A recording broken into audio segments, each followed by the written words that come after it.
All right, tonight's speaker, we have our own president, Professor Jesse Bellemare, and I'm going to tell a little bit about him and his background. Jesse is a plant ecologist and associate professor in the Department of Biological Sciences at Smith College in Northampton. He's, as I mentioned, also the current president and has served on the council in recent years, as well as vice president as well. Prior to his academic position at Smith in 2009, he completed a PhD in ecology and evolutionary biology at Cornell, exploring forest plant biogeography in the eastern U.S.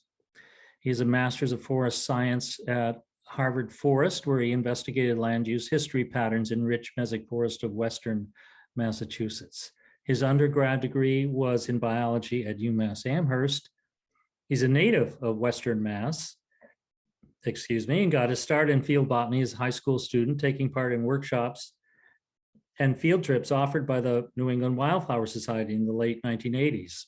As an undergrad at UMass Amherst in the mid-90s, Jesse connected with Karen Searcy and Matt Hickler, two of our best botanists in the club over time, and certainly in Massachusetts and New England. He joined the New England Botanical Club in 1996, as it was known then, and has been a member ever since. As a PhD student at Cornell in 2003, he received the Graduate Student Research Award from NEBC for research on forest herb geographic distributions in Eastern US. And I'll say just a little bit more, but I wanted to just chime in as my role of state botanist of Massachusetts. We have a lot of records that have come in from Jesse, and some of them elucidate some rare plants and some very interesting sites in kind of the central part of Mass, kind of near the Connecticut River Valley. And I've been exploring some of those to find some of the rare plants that I look for in my field work. So I look back on the notes that have been provided by Jesse's field work with, they provide great value to my work. At Smith College, Jesse teaches courses in plant ecology and plant diversity and evolution, as well as introductory biology. His research focuses on ecology, biogeography, plant conservation, with a particular interest in forest plant ecology. He publishes in journals including Northeastern Naturalist, Journal of the Torrey Botanical Society, Journal of Biogeography, Trends in Evolution and Ecology.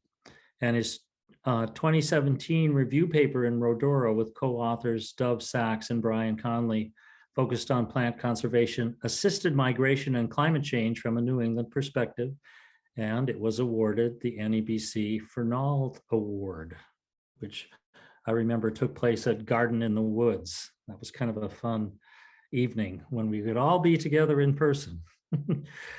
I'm gonna just briefly announce his talk, but before I do, I just wanted to say just a couple things about what Jesse's done for New England Botanical Club. As we mentioned, he is the president now, but has been for, I think, 3 years now. So his plans are to step down, and we'll be nominating and then voting, I believe in March, on a new president, which we think might be Matt Charpentier, who's current vice president.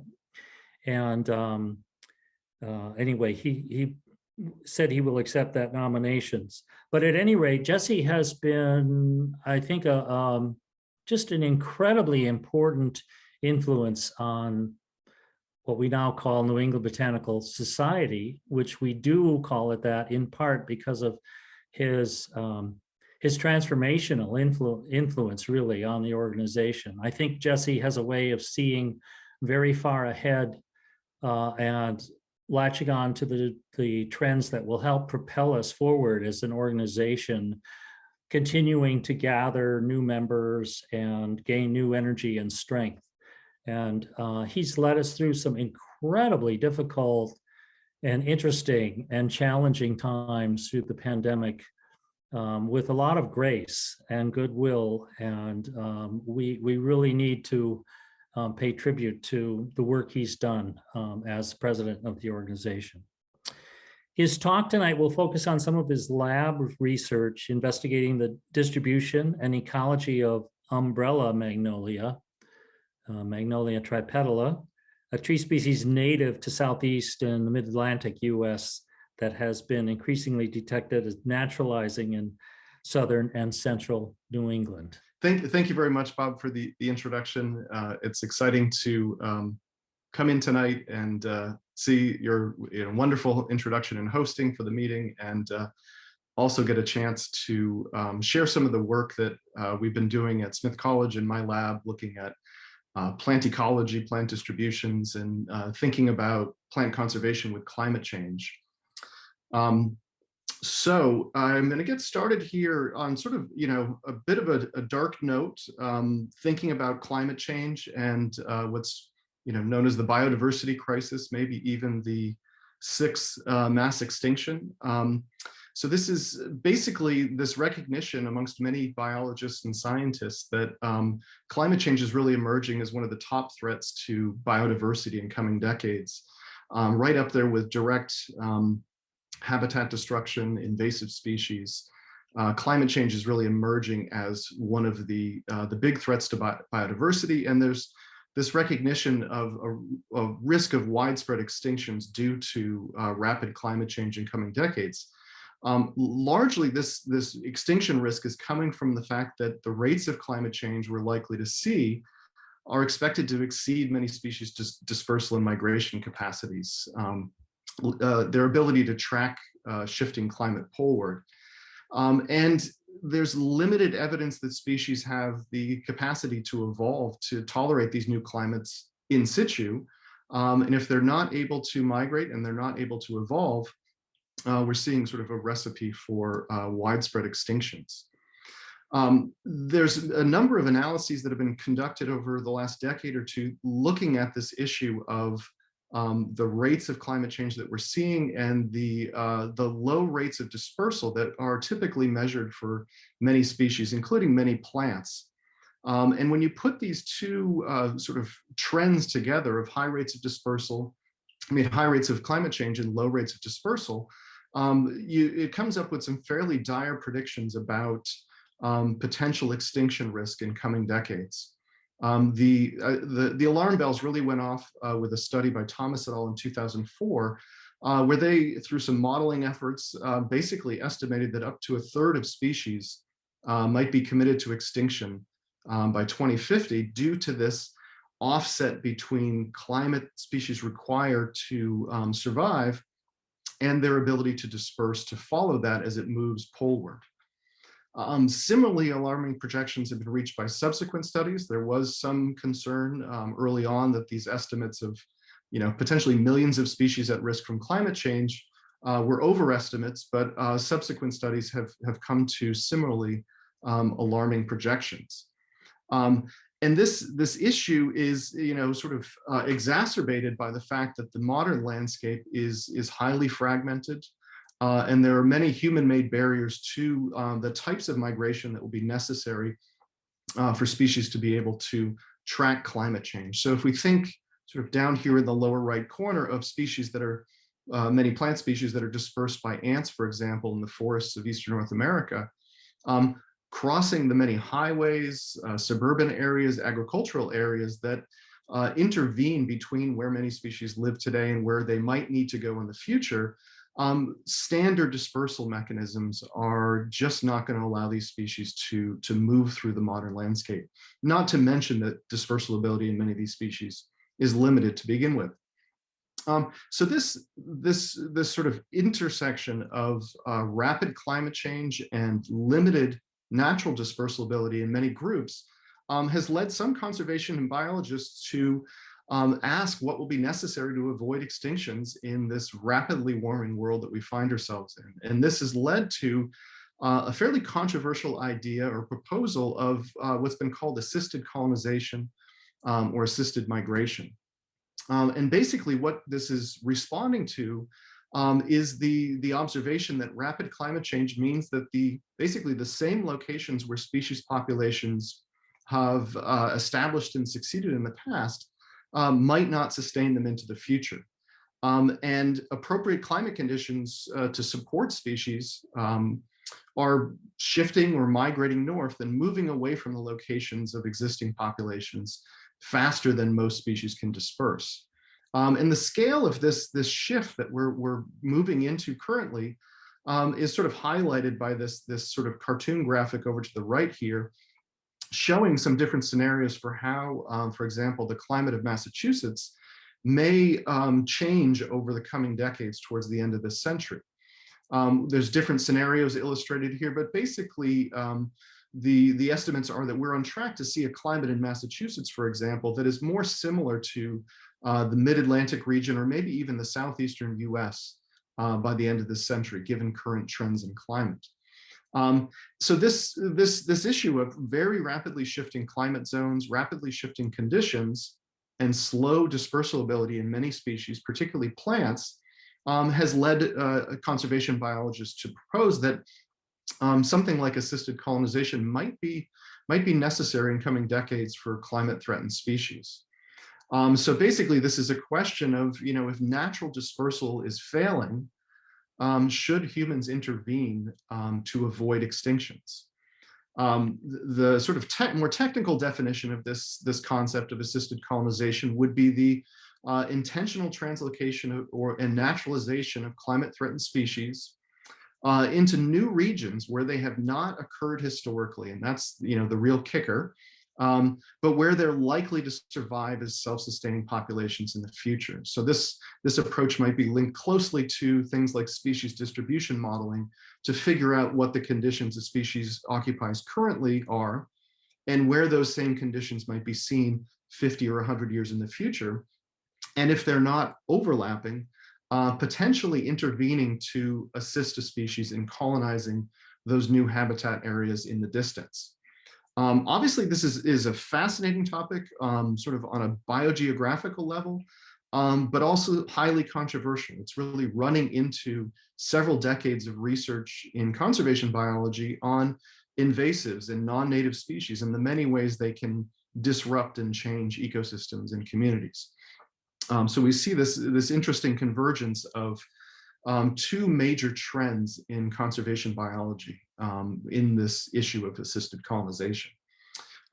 This idea of assisted colonization, assisted migration, traces in part to an essay about Torreya taxifolia, a very rare endemic conifer from the southeastern US, native to just a few sites along the Apalachicola River in Florida, in Georgia.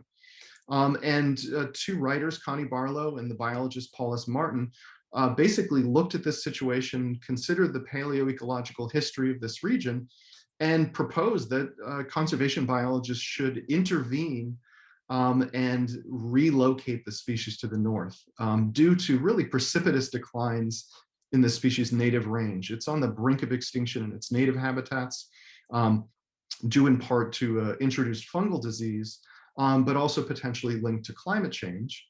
And gardeners and horticulturalists have noted this species actually survives fairly well in the mountains to the north. And so these authors were playing off those observations and proposing that this rare endemic on the brink of extinction may survive if it were moved to the north.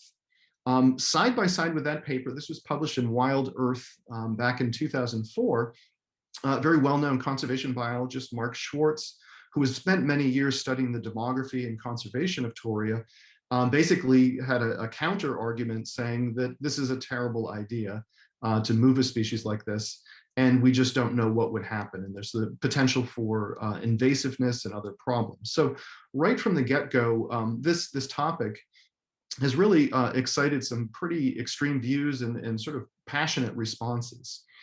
This has continued in the last 20 years from biologists basically thinking this may be necessary, this might be what will be the route to avoiding lots of extinctions. There's a paper here, Move It or Lose It, the ecological ethics of relocating species under climate change. But then you also see folks from the invasion biology world, such as Anthony Riccardi and Dan Simberloff, basically saying this is a really risky proposition to be moving species around and introducing them to new regions. So basically, there's been 15 or 20 years now of debate around this issue, mostly conceptual, speculating about what would be necessary, what are the risks, trying to sort of calibrate what is scientifically appropriate, but not too much action in terms of experiments or actual movement in this direction on the ground. So it presents a really complex dilemma for scientists and folks interested in biodiversity conservation. And this is sort of highlighted by the Convention on Biodiversity and some of the goals that have been set out for how society should protect and preserve biodiversity going forward. So assisted migration, as it's imagined, could help support the Convention on Biodiversity's goal of preventing decline and extinction of threatened species and maintaining viable populations of species in natural surroundings. So this is the idea that for species to really persist and exist in the long term, they need to be out in wild habitats, not just preserved in zoos or botanical gardens. So this idea of assisted migration seems to be in sync with some of the propositions of the Convention on Biodiversity. However, other aspects of this this convention seemingly conflict with the idea of assisted colonization or assisted migration. One of those being the goal of preventing the introduction of alien species that might threaten ecosystems, habitats, and other species. So this dilemma has really delayed sort of formal consideration of this idea or this approach to conservation as official conservation strategy, at least in the United States. In Australia, things have moved forward more quickly. In Europe, the communities seem to be a bit more open to exploring this idea, but as far as we can tell, this has mostly just been a topic of debate in the United States, but has not really worked its way into official policy statements yet. Well, so that sort of gets us up to think about assisted colonization in a planned way. But one of the interesting things that has emerged in recent years is the possibility that while scientists are sort of wringing their hands about this issue and debating the pros and cons, a really important process, there's a possibility that horticulture might already be serving as a route of unplanned assisted colonization. And this issue was really first flagged about 10 years ago by a group of biologists in Belgium, who basically noted that in Europe, at least, it appeared that some garden plants are getting a head start on climate change. And this work basically documented that many of the native plant species sold in the horticultural trade, in Europe at least, were being sold upwards of 1,000 kilometers north of their native range edges, in the general directions that climate models would suggest they need to migrate in the future via natural mechanisms. But the horticultural trade in many cases is already moving them out in the direction that they potentially need to go. But the question was, are there many species that are taking advantage of this horticultural head start and effectively jumping the garden gate to get a head start on climate change? This brought my lab and a number of students that I work with to look at Umbrella Magnolia in the northeastern United States. This is a really fascinating species, a very distinctive tree, a tropical appearance with this umbrella-like cluster of leaves out at the branch tips.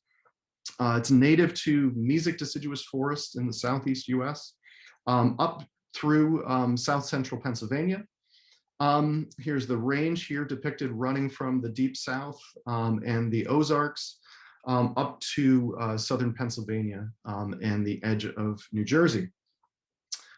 In one of the more distinctive features of this species, if you encounter it in the late summer and fall, are these beautiful sort of hot pink follicles with these almost like Reese's Pieces looking seeds with fleshy seed coats on them that appear and open in the fall.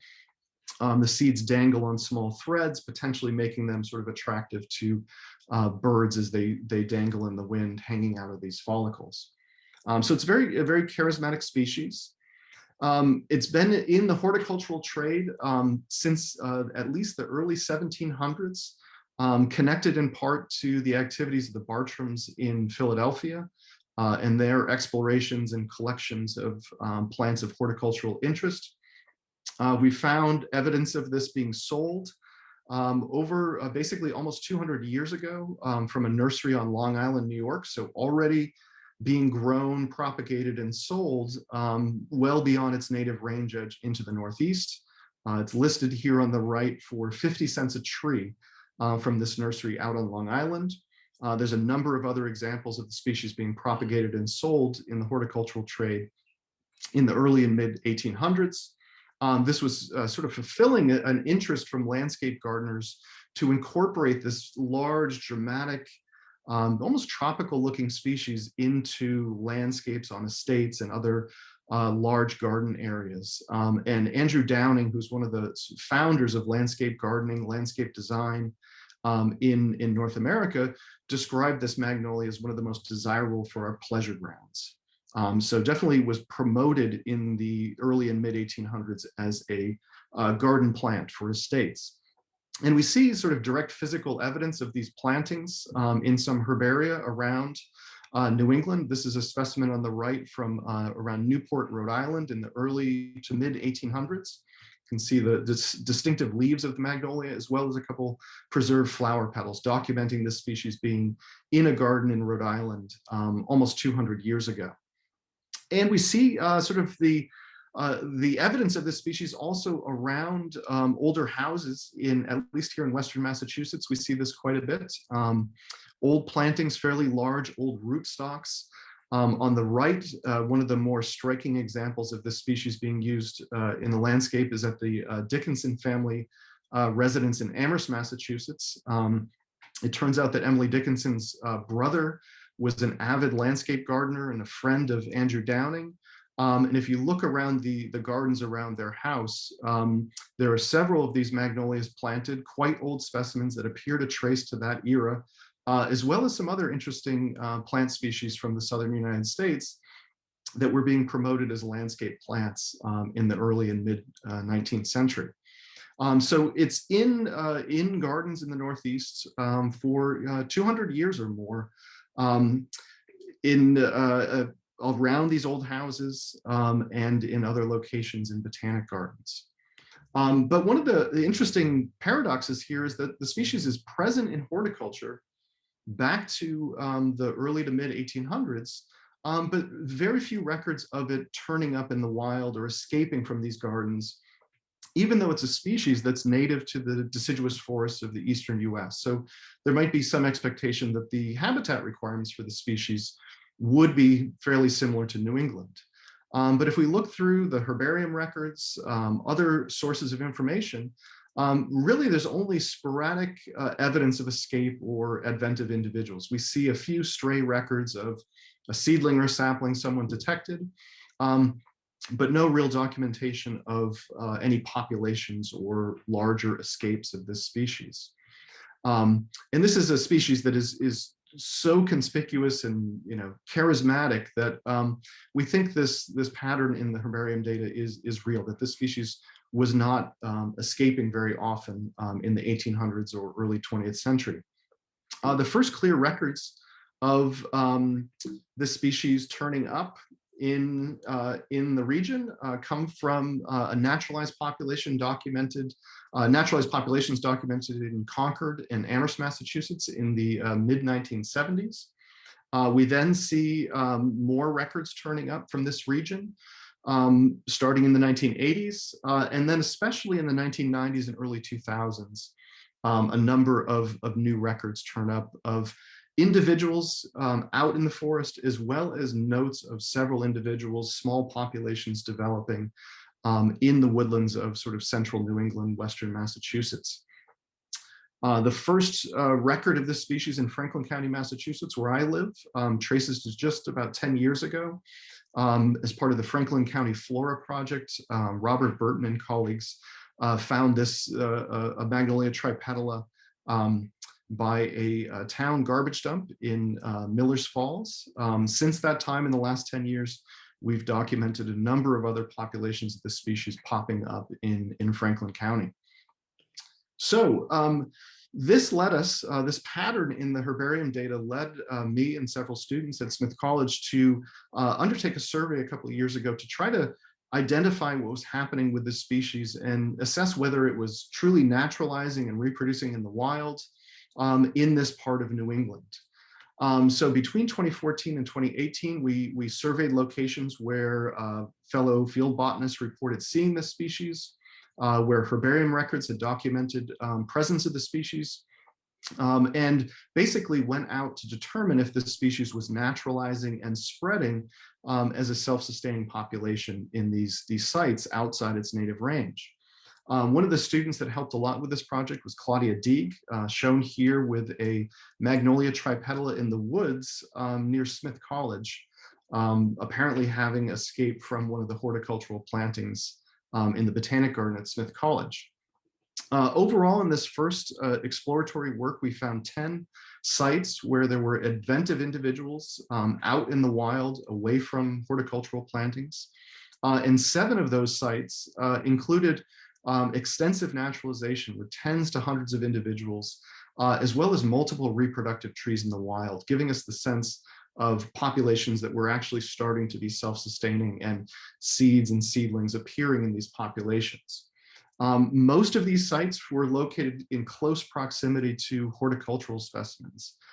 So within tens or a few hundred meters of an older horticultural specimen, such as the situation at Smith College, another site in Amherst, Massachusetts, in woodland not far from Emily Dickinson's house.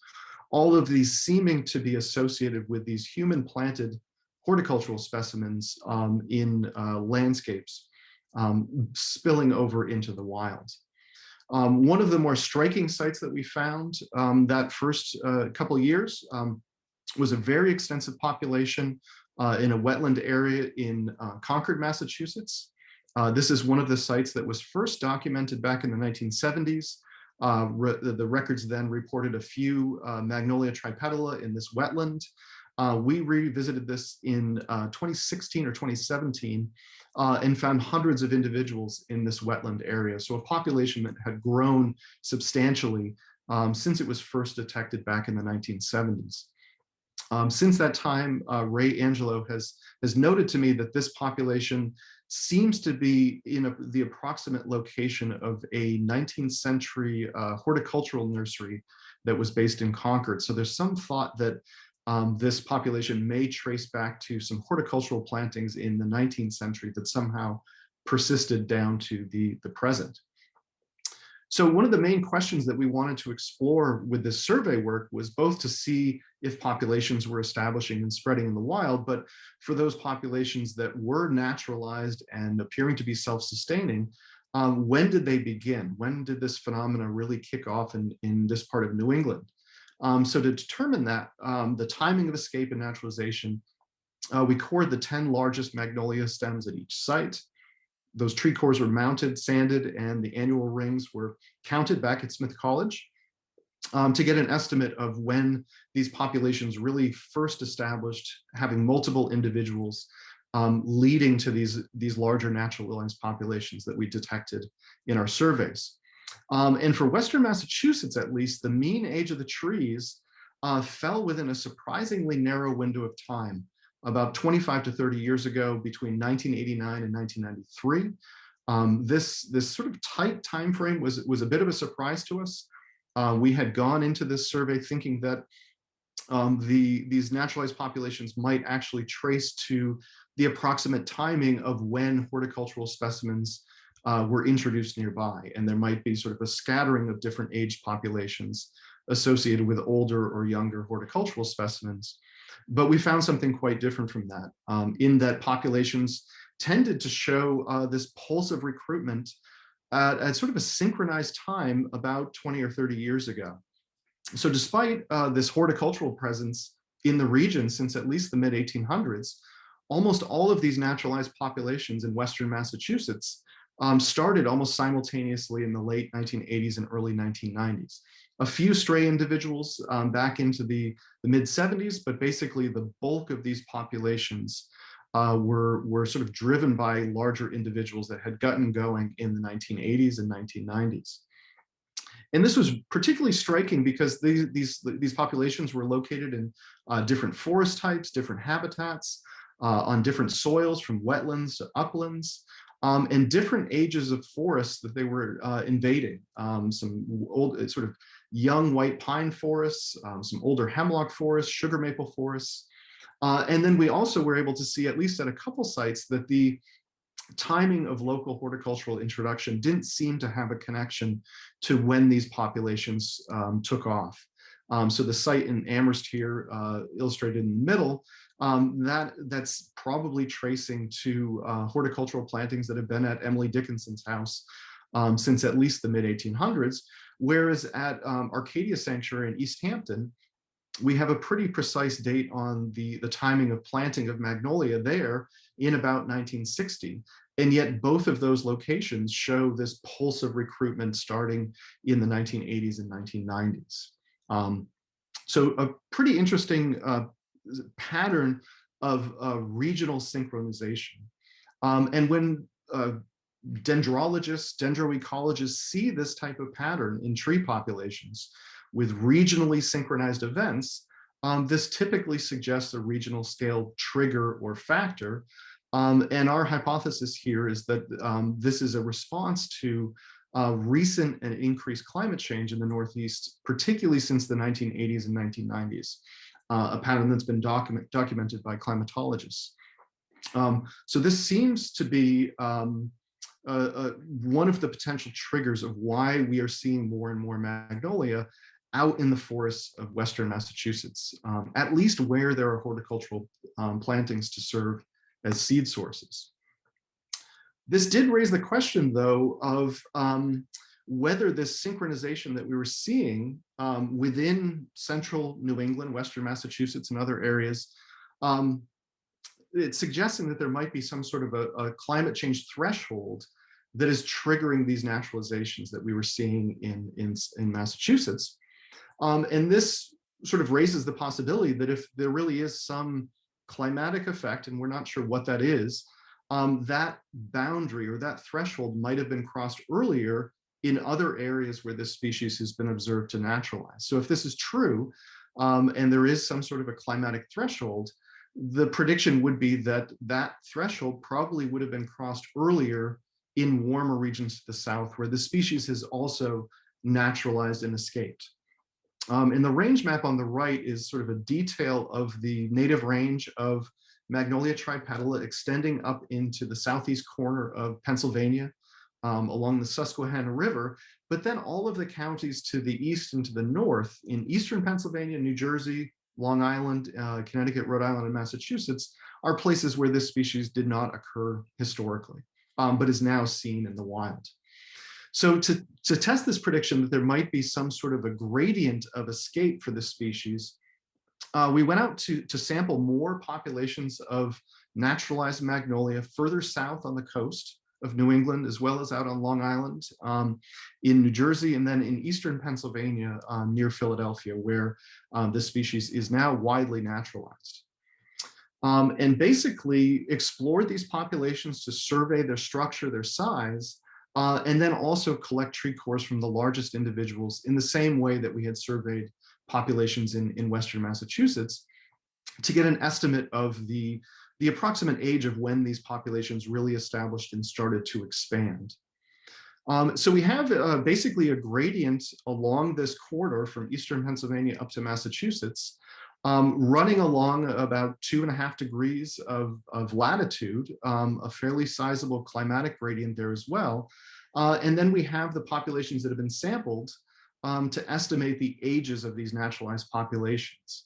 And the y-axis in this figure includes the average age of the largest older trees in these populations. So there is a depiction of where these populations are located. And the pattern we found here basically showed a fairly strong linear relationship with more scatter in the south, but this positive trend in the age of populations as you move north into New England. So in general, as we get up into New England, populations trace to just the 1980s or the 1990s.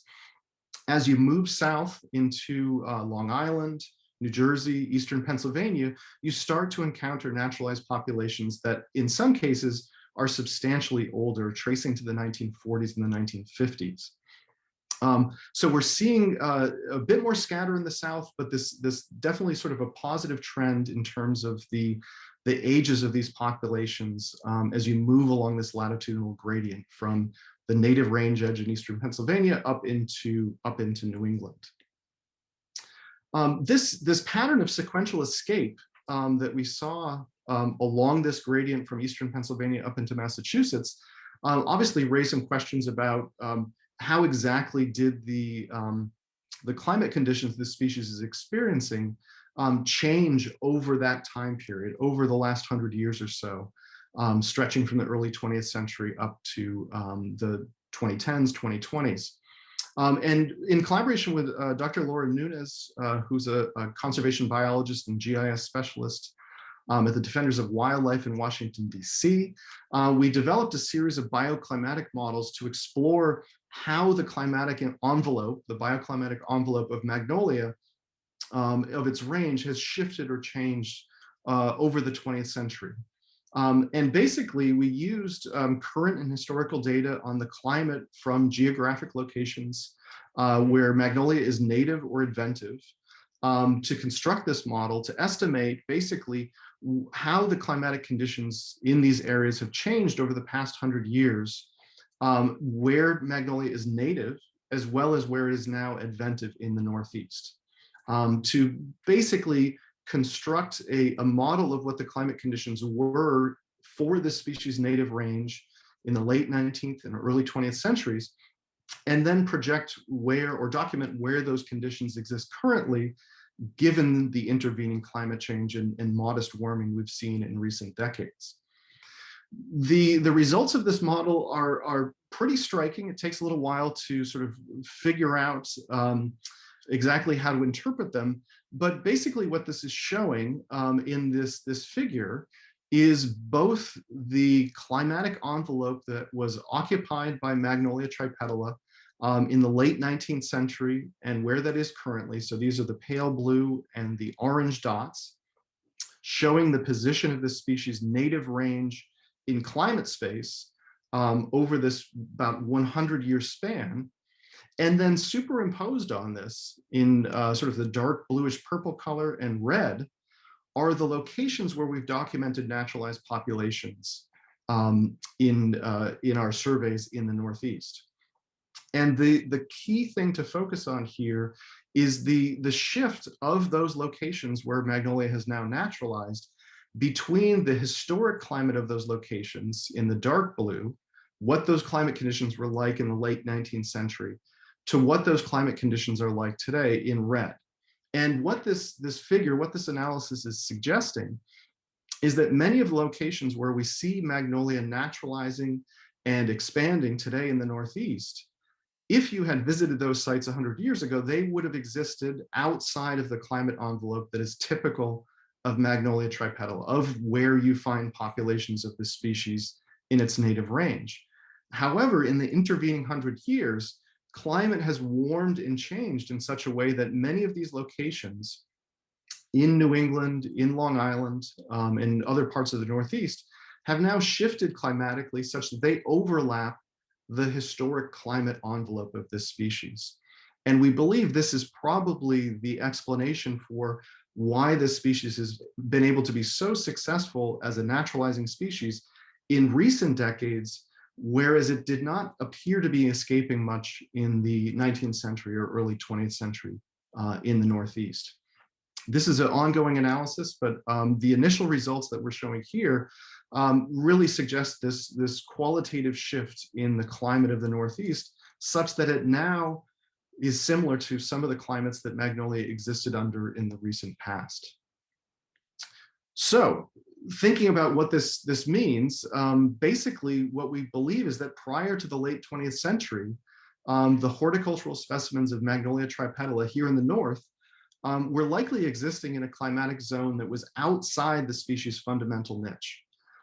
Basically what that means is that if you planted an individual, it could survive here, it could grow here as a horticultural specimen, but they apparently weren't exhibiting sufficient reproduction to trigger or support positive population growth spontaneously in the landscape.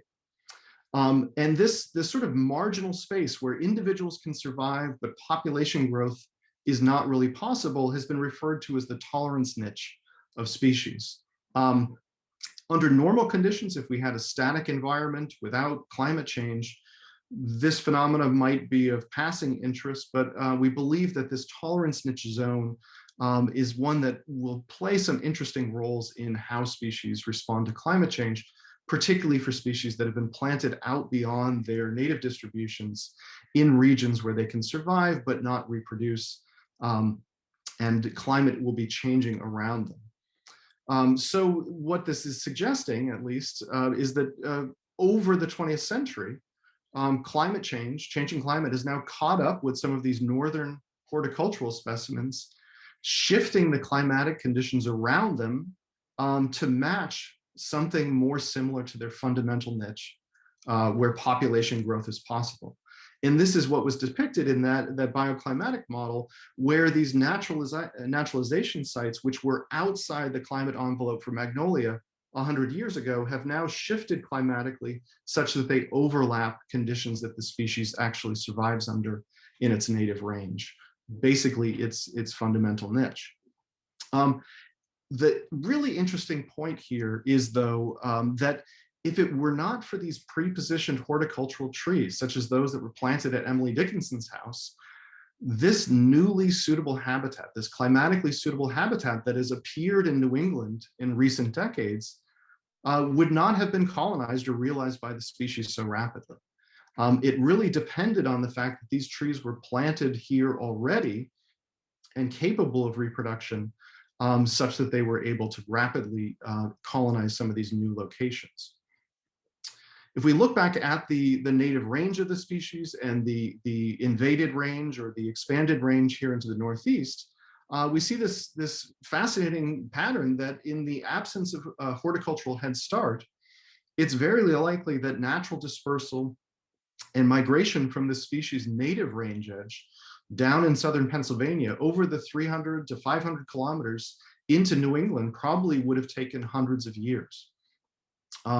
This is a fairly sizable distance for a tree to migrate, and there is actually very little evidence of natural dispersal and migration in this species. Its historical range edge along the Susquehanna River is still there, and there's very few examples of spontaneous populations appearing in natural areas out in the wilds. What we see are magnolias recruiting, escaping around areas of human habitation and horticulture. So if you look at the numbers here, this basically suggests that this horticultural escape has led to an effective migration rate for this species approaching 80 kilometers per decade. It's basically crossed 400 miles of territory, 400 kilometers of territory from its native range in the late 20th century, based on these escapes from horticultural plantings that were already out in the landscape. And that rate of movement, even though it's based on horticultural specimens, is on par with some of the highest climate change velocity estimates. This number that's very concerning for natural dispersal, we're seeing this species accomplish that type of movement on a scale that is commensurate with climate change. And again, very little evidence for natural northward range shift for the species. Its native range is still apparently static at historical sites in Pennsylvania. So all of this movement, these naturalizations, appear to be tied to horticultural plantings. So the results showing this spread of magnolia into the Northeast, this rapid spread of magnolia into the Northeast, probably match many people's perceptions of an exotic species invasions. This is what we've seen for many other exotic species, not occurring very commonly and then growing into these sizable populations in a short period of time. In talking about these patterns with a couple botanists, there was one person who suggested that they would probably recommend removing these populations if they occurred on lands that were being managed by their agency. So there's definitely this sense that This species is not historically native to New England, and the role that humans have played in allowing it to reach New England at this point in time potentially taints the species status. If this were a natural dispersal event, it might be viewed differently than a species escaping from gardens, even though the species is native to the eastern United States. So some interesting tensions here between our views of species invasions and then also the role of humans in facilitating those invasions. So, is this species a new invasive, or might it fall into this more newly coined category of a climate refugee? So our view of how to sort of interpret these populations might depend on the status and population dynamics of the species across its broader native range. Basically asking the question, is this just a weedy tree species everywhere that is now invading New England through human help? Or might the species, this range expansion that we're seeing in the north, be somehow matched or balanced against a range contraction elsewhere in its distribution, more fitting in this model of what could be called a climate refugee species. So to get at this question, we surveyed populations within the native range to think about how they related to what we've been seeing in naturalized populations in the north, and also in particular to target that southern range edge of the species down in Alabama, Florida, and Mississippi, to understand what's happening at its southernmost range edge as we're seeing this dramatic growth and expansion at the north. So to gauge these range-wide dynamics, we surveyed 10 populations, each near the species' native southern range edge and its northern range edge, as well as 20 populations beyond the native range in this naturalized region in the Northeast. I'm going to focus first here a little bit on the southern range edge, because this is really important for gauging what's going on with this species. So in 2016, we visited 10 locations down in Florida, Alabama, and Mississippi. In Florida, at least, Magnolia tripetala is a very rare species. The locations of where this species grows, I think there's 2 locations, are protected, but I connected with a botanist down there who took me out to one of these sites. And basically between the sites in Florida, several in Alabama, and one in Mississippi, we found a very clear signal that the southern range edge populations were substantially and significantly smaller than those that we've been surveying in the north. Half of the southern range edge populations had fewer than 5 individuals. In the largest population that we were able to locate in that part of the range included just 23 individuals. These populations averaged about 6.5 plants per site.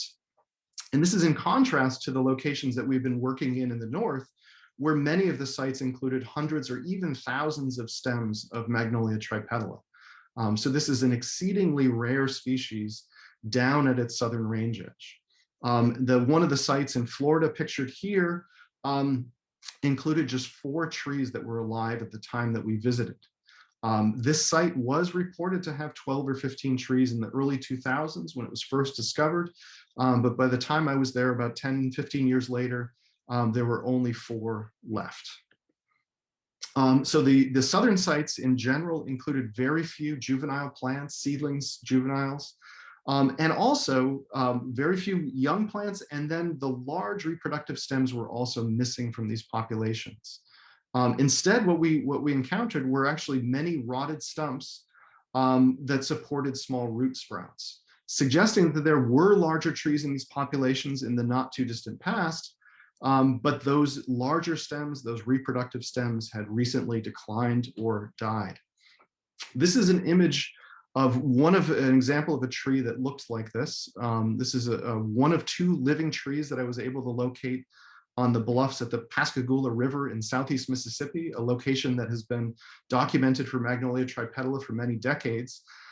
This tree is an older root system. You can see this large hollow stem there from a reproductive size stem that had broken off and rotted away years ago. The other large stem in this image is also a dead stem emerging from that same root system.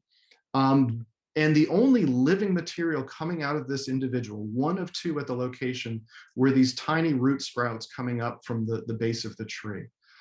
So a pretty dramatic sign of this species having declined in recent decades here based on the structure of these individuals that were still present in some of these southern populations. We also saw some sort of circumstantial evidence of these individuals being under stress at this site. In Mississippi, the trees were dropping their leaves early, and many of them were covered with spider mites, looking definitely unhealthy compared to some of the trees we see in other parts of the native range. To sort of bring this anecdotal information here into a more systematic view, this is a figure that we're putting together showing these different population surveys from the southern range edge, the northern range edge, and then these naturalized sites up in New England in the Northeast. And what you can see here is that down at the southern range edge in that inset box circled in red, these southern populations are very small, as I indicated before, most of them having fewer than 10 individuals per site. Definitely signs of decline in these populations, very few seedlings or saplings. If you can make out the color coding on those pie charts, the tiny pie charts down there, only three of the populations included any seedlings, and most of the populations were made up of this orange category, which were root sprouts coming off of older rootstock, but missing a large successful adult tree, basically a root system that had been dying back over the recent years. So the field observations here, the population survey observations here suggest that recruitment in these populations is effectively ceased at the southern edge of the species range. And a population decline or disappearance in some of these locations where just one or two individuals are left at the sites seems imminent. Further north at the northern range edge in Pennsylvania, Virginia, Ohio, the picture is much more positive for this species. The populations that we located in this area are depicted in the middle panel. So much larger populations, tens to hundreds of individuals in these locations. And we're also seeing, in terms of life stage structure, a more balanced population, including many seedlings, many saplings, as well as reproductive adults. What might be interpreted as sort of a healthy population of individuals moving through these stage classes in a fairly regular way. So very different picture from what we're encountering at the southern range edge. Finally, up here in the Northeast, we do see this picture that is surprising compared to what native populations are doing. The naturalized sites in the Northeast have some of the largest populations that we've detected anywhere in the species range. And they also show this disproportionate number of seedlings and saplings, suggesting this recent pulse of recruitment and expansion that we detected in the tree coring data as well. Seedlings and saplings are making up 50 to 75% of stems in some of these populations. And there were a few populations that had individuals numbering into the thousands. These populations in the Northeast, some of them are substantially larger than all of the southern range edge populations combined, which is a striking feature of this species distribution. So what does this mean in terms of the species range shift invasion that we're seeing into the Northeast? Basically, it appears that this horticultural escape is allowing Magnolia to move 300 to 400 kilometers north of its native range edge very quickly. It's enabling what is effectively a range shift for the species that is potentially offsetting a range collapse or contraction of, again, approximately 300 or 400 kilometers in the south, where we're seeing clear signs that populations in Florida, southern Alabama, and Mississippi are on the brink of local extinction. And again, several of the naturalized populations here in New England now contain more individuals in one site than all native populations that we were able to locate along the southern range edge. And without this horticultural head start, moving this species northward, we would basically be looking at a species that was experiencing a significant range contraction. Again, because the northern range edge, the native northern range edge in southern Pennsylvania, has not shifted detectably in the last 100 years or so. The places where you find native magnolia in Pennsylvania and other areas are the same locations that it was recorded in 100 years ago, 150 years ago. All of that expansion into the Northeast is associated with human activity and horticultural escape. So to sort of wind things down here, basically we're seeing this tension between horticulture enabling a range shift and potentially offsetting what would have been a range contraction for the species. And Umbrella Magnolia is appearing to provide a really striking example of the role that accidental human assistance will likely play in many plant species range shifts with climate change. This pattern that we're seeing with Magnolia doesn't appear to be totally unique to the species. More and more examples like this are starting to be reported in the eastern United States associated with horticultural species. Bottlebrush buckeye, Aesculus parviflora, is one of these examples that has started to naturalize in the mid-Atlantic region associated with horticultural sites. This is a species that is endemic to a small area of the Southeast, but widely planted in horticulture. And we might expect to see more and more naturalizations and escapes of this species as the climate in the East and in the Northeast starts to warm. A couple other examples that are relevant to us here. This is just one more image of the bottlebrush buckeye, because this is one of the most incredible distribution patterns in the Eastern US. The red dots there in the Southeast show the native range of this species. Again, a fairly endemic species, restricted to Alabama and Georgia for the most part. The blue dots here represent horticultural sites where the species is reported. I'm guessing many people are familiar with the species. It's quite common in horticulture. So a horticultural distribution that spans thousands of kilometers beyond its small native range. And the yellow boxes superimposed on this map are locations where people have started to report this species naturalizing, escaping into the wild near gardens. So again, a range shift, in this case, of several hundred kilometers larger than the magnolia case, apparently facilitated by human horticulture movement of this species. So a couple other notes just to connect this over to some of the work that botanists in the New England Botanical Society have done, botanists that have been active in this region. Just a couple of years ago, there was the first report of Magnolia macrophylla naturalizing in New England, a site in Connecticut. At this stage, it's primarily an inventive occurrence. I think it's just one individual, but escaped and living in a forest in Connecticut, reported in part by Brian Conley, a former president of NEBS. And there's an interesting pattern of reports of pawpaw, Asamina triloba, naturalizing in eastern Massachusetts in places like Lexington. 2 or 3 reports now of locations with pawpaw naturalizing in New England. Again, a species whose native distribution is restricted to areas in Pennsylvania and southward, but fairly commonly planted in horticulture these days, and apparently taking advantage of this head start in New England to escape into forests in this region, ahead of any chance of natural dispersal introducing the species into the region. So to sort of bring this together as we wrap up tonight, basically what we're seeing here is a case of what could be called accidental assisted colonization. And it obviously has some implications if this becomes a more common phenomena in the coming decades.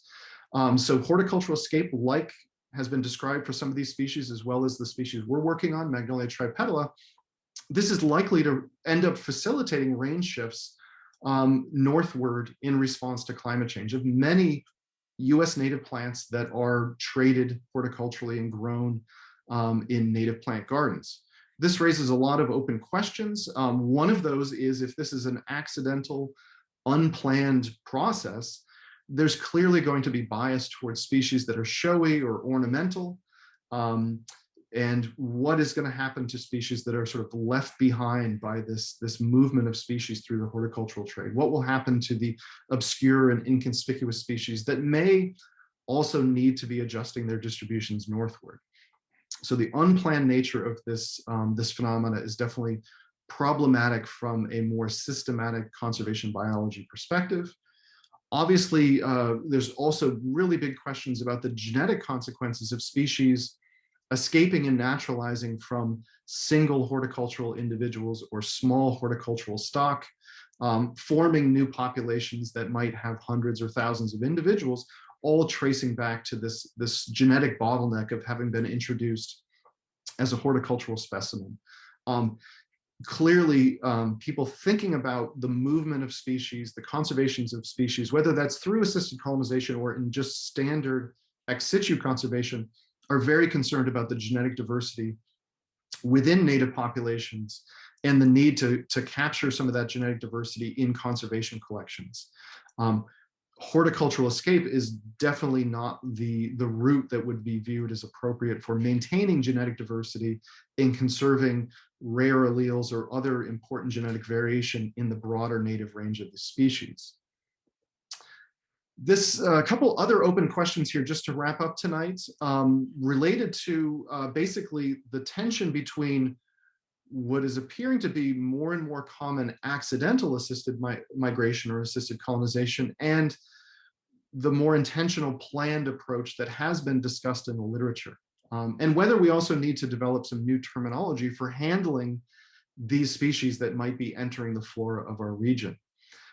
Clearly, the case of Magnolia tripetala is now showing that human translocation can support plant range shifts commensurate with rapid climate change. So we're seeing this pattern of a species that has shifted its distribution by several hundred kilometers, apparently in sync with climate change, entirely as a result of human activity.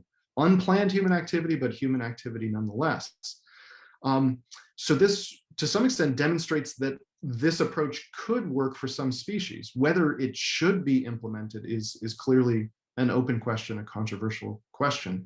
But the question of whether it's even possible is starting to be answered by some of these horticultural escapes that are moving rapidly in sync with climate change.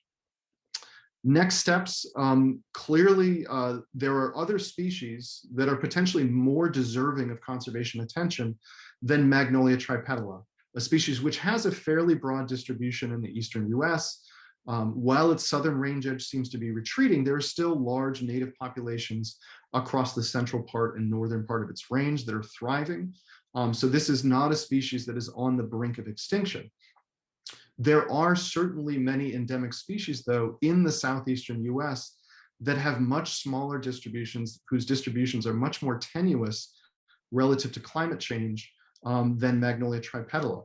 One of those examples is Magnolia ashii, a related species, which is narrowly endemic to the Gulf Coast in similar areas to Torreya taxifolia. And this is a species that is also in the horticultural trade. It's grown at the Smith College Botanic Garden. It clearly demonstrates the ability to tolerate climate conditions beyond its native range. And in the future, should its native range collapse, this may be a more appropriate target for something like assisted migration with a planned, thoughtful approach for that species. Finally, we're thinking about range shifts here. This is going to inevitably trigger conceptual shifts for conservation biologists. We have fairly rigid, fairly static concepts around what is native, what is exotic, what is native, what is invasive. And those definitions, those views of the world are really not well suited to accommodating the large-scale range shifts that will inevitably happen with climate change. Species distributions are already shifting in New England. Other species will be moving into this region, whether under natural dispersal or through unintentional introductions, like the case of Magnolia. And we probably need to update our views of what species that are appropriate for the region are. And that might not be based on what species were in a particular county 100 years ago or 400 years ago. It may need to adapt and shift with the fact that the environment now is substantially different than it was in the past, and it will certainly be much more different in the future. And species will be adjusting. There's a famous quote in one of these papers about range shifts being nothing new. They just used to happen slower, and we were not watching them as closely. but it's not unusual for species to move their distributions. They're just happening more quickly these days. Some conservation biologists have even proposed that we need to adopt a new term or introduce a new term to our vocabulary, which would be neo-natives, species that have adjusted their distributions in response to climate change, for example, and are part of the broader regional flora, but have now shifted into a new region. And this would be sort of distinguishing them from species that have been introduced from other continents and fit the more traditional definitions of an invasive.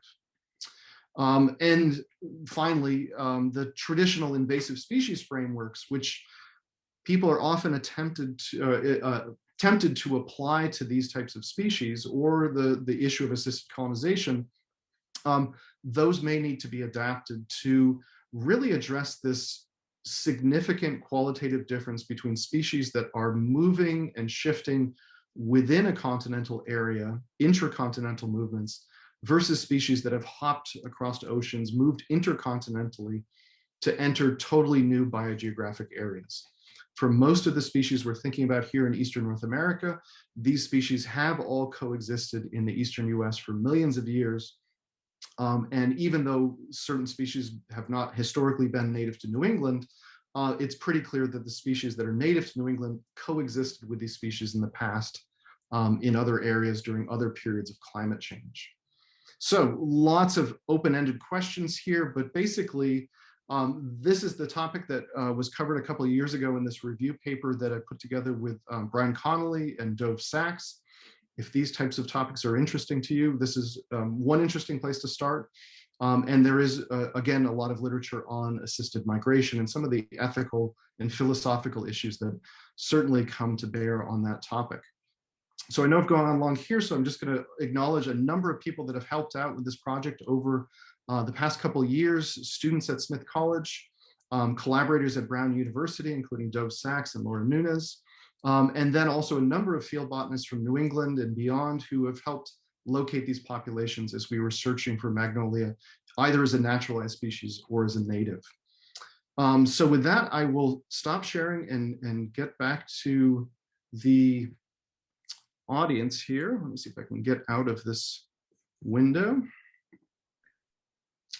All right, and my apologies for going a bit long tonight, but I'm happy to take questions if you want to put them into the chat. And I think Bob will relay them to me as we get going here. Thank you very much for the invitation and the chance to speak. Yeah, great. Thanks very much, Jesse. Yeah, we do have a few questions in the chat, and I have a few questions, and we'll try to get a little discussion going. You've raised a number of very interesting philosophical and ecological ideas, thoughts, theories, and also questions. So one of the more basic questions that came up was what is the age at which these horticultural plantings can successfully reproduce? What's their maturity for?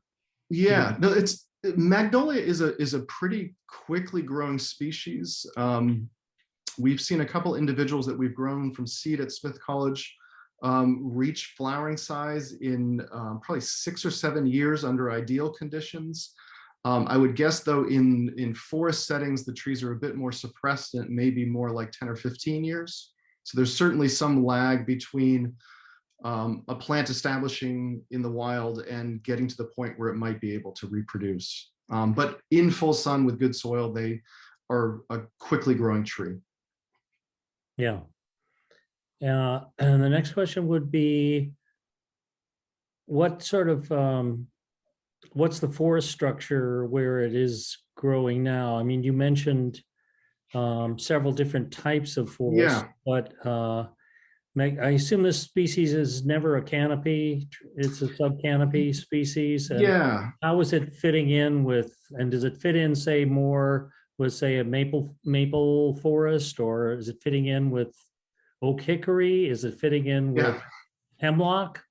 Not like that. It's pretty remarkable. If you look at the sites where it's naturalizing here in Massachusetts, it's just all over the board in terms of the forest habitats. There are sites where it's growing underneath white pines in secondary forest. There are sites where it's growing under hemlocks in what I would assume was a primary forest. We also see it moving into sugar maple forests. And then the habitat that seems to support the largest populations is sort of wet red maple forest, where you might also see a lot of skunk cabbage. The site in Concord, Massachusetts, where there are hundreds of individuals, is definitely that habitat.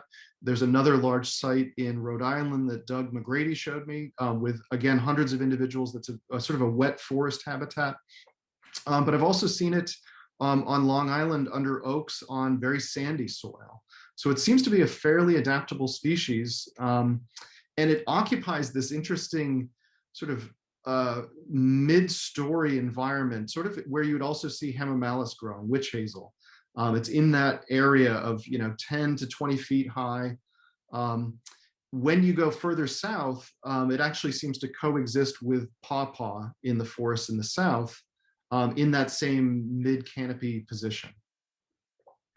Yeah, I'll follow up just because this question has to do very much with what you just said. In turn, what is the effect that you're seeing on the understory? Is it able to shade out species that you would expect to see there? Or is the leaf litter itself sort of forming a blanket on the forest floor like you see sometimes in Norway maple stands? Yeah, no, that is certainly one of the areas that we're very interested in. And, if anyone's out there that wants to look at that type of question of the understory environment, microbial communities that might change with or without magnolia, I think it's a fascinating area to look at. It is not a species like Norway maple where you see this, deep shade and exclusion of native species.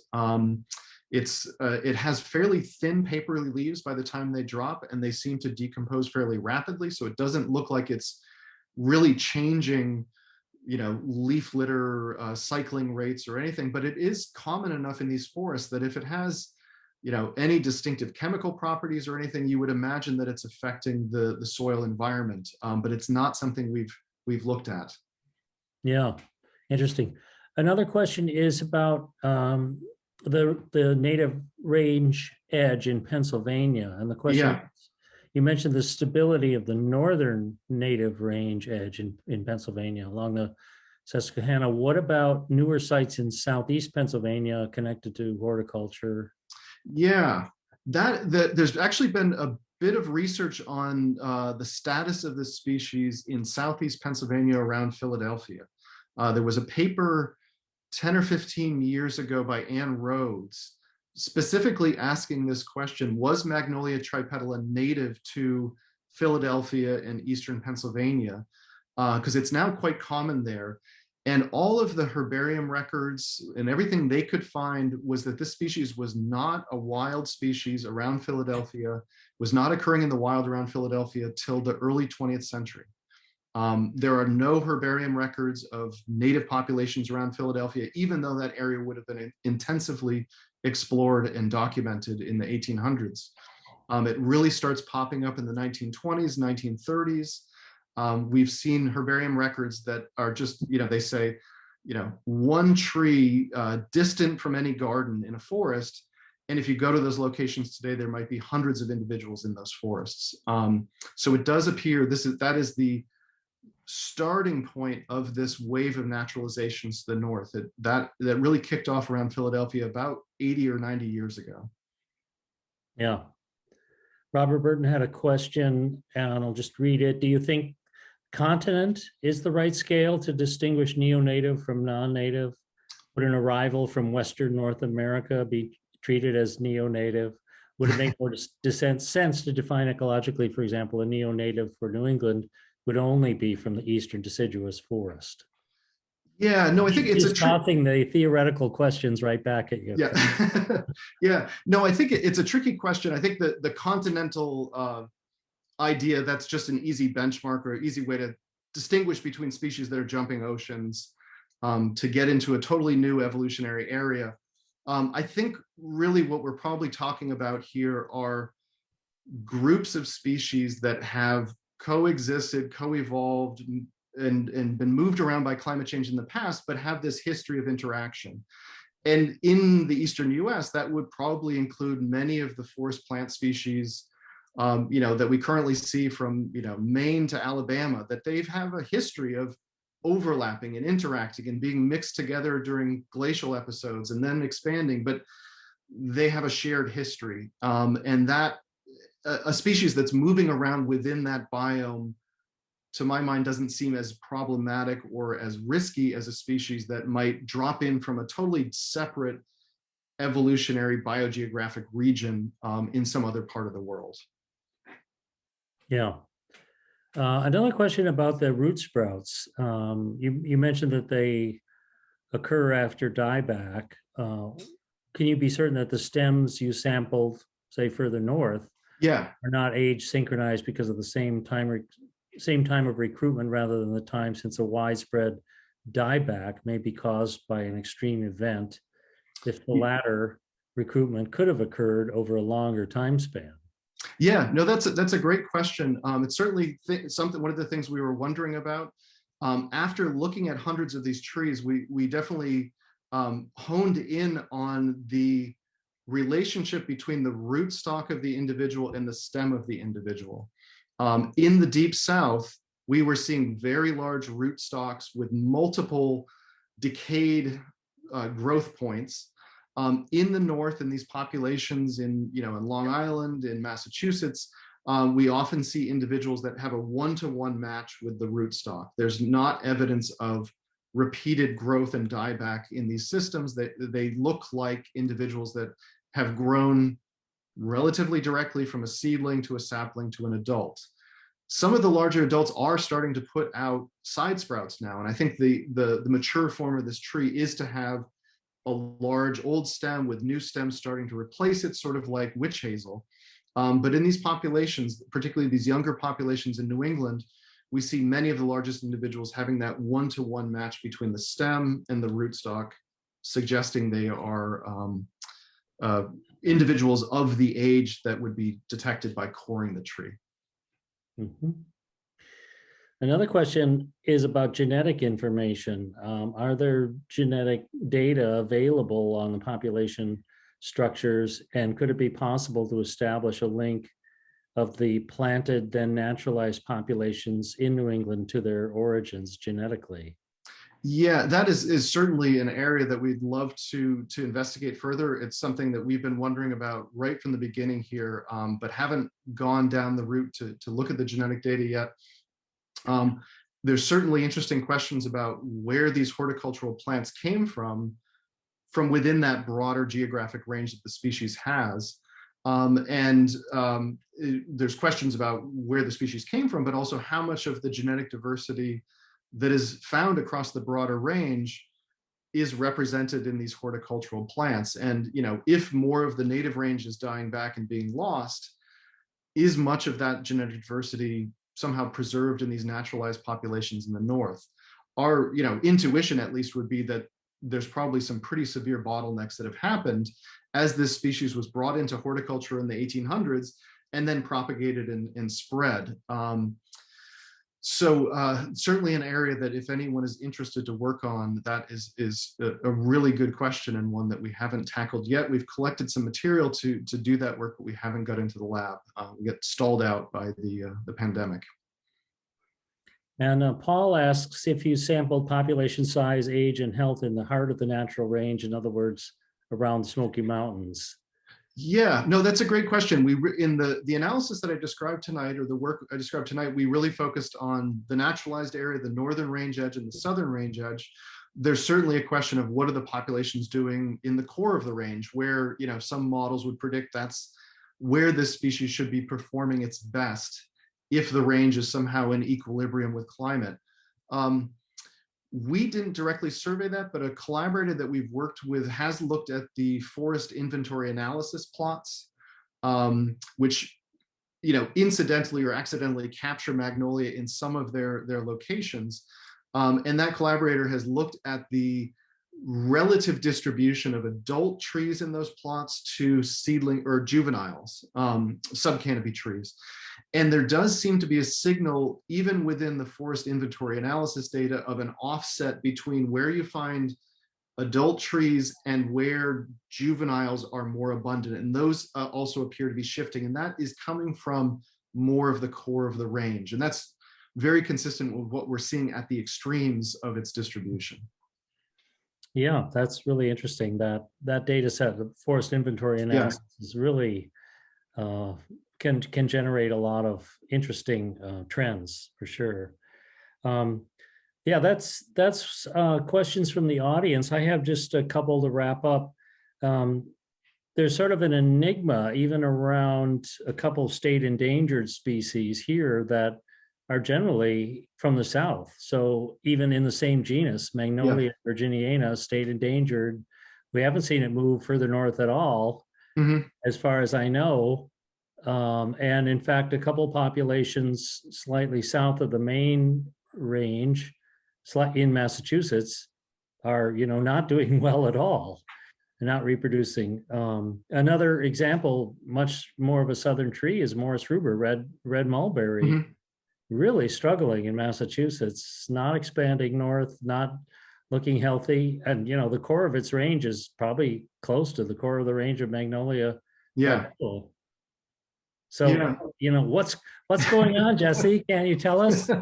Yeah, I think certainly, across the many hundreds of species that are in the region, it's going to be very idiosyncratic. And who knows, there may be species out there that are really limited by precipitation or some biotic interaction that we don't know about. But we'd sort of imagine that there's probably some subset that are connected pretty directly to climate, and even the native species will be shifting, within New England, as certainly Robert Burton and others have started to detect. I would note, sort of anecdotally, that I have now found naturalized individuals of Magnolia acuminata around Western Massachusetts in a couple spots. And that at Norcross in central Massachusetts, there are dozens, maybe hundreds of seedlings of that popping up near a horticultural specimen. So I think this is going to be quite common, that horticultural plantings of vigorous individuals are a much quicker, more effective way for a species to arrive in a region, quote unquote, than a random long distance dispersal event that jumps them 100 kilometers into the distance. Those types of events, must happen, and probably do happen slowly, but a couple, reproductive individuals planted in yards and gardens is going to accomplish that really quickly. Yeah, we're getting some thank you notes from members of the audience, and saying it was a great talk, and appreciate all you've done here tonight.